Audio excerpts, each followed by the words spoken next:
Continues on Fort Myers Beach for Rick, known as Rick on the Roof. Rick is parked on top of his garage because he doesn't agree with FEMA's ruling, saying his garage needs to be torn down after his home was destroyed by Ian.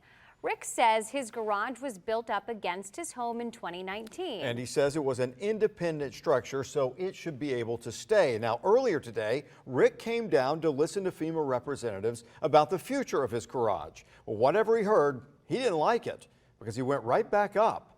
The Night Beat's Amy Gallo joins us now live on Fort Myers Beach. Amy, Rick has heard his options, so why is he still up there?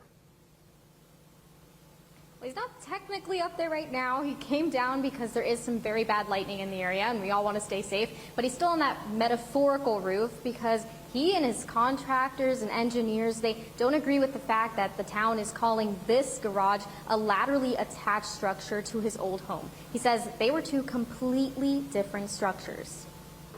Rick on the roof.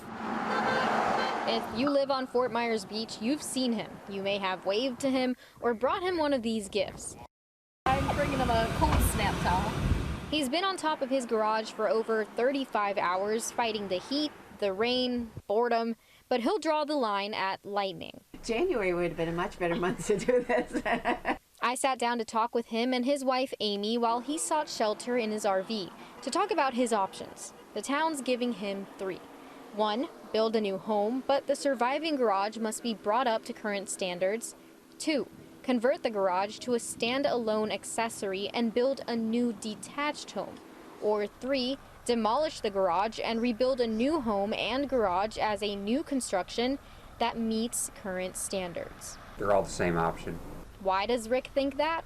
Well, it's all about the last bit on all 3 options, meeting current standards. It's not lifting it. It's trying to put breakaway walls in, adding additional foundational supports underneath it, and taking the roof off and putting air-conditioned living space on top. So we're basically tearing the garage down almost to make it comply. Rick and Amy's team of architects and engineers tell them it'll cost around $225,000 to get just the garage up to code. They'd still need to build a house, and at that point, it's cheaper to just tear it down. But even then, to tear it down is another $15,000 to have it hauled away, which we could have had FEMA do for free if they had told us back in November. None of these options allow for the garage to stay as is. So for now, Rick will head back up to the roof and hope it's a bit less rainy tomorrow. FEMA was here earlier today. They talked to Rick, but gave him the same options that the town already gave him. So Rick decided to go right back up to the roof, and he says he's not coming down until he gets an answer that his contractors, engineers, one that they can all agree with. Live on the Night Beat, Amy Gallo, Wink News. Hopefully there'll be a resolution soon. All right, Amy, thanks.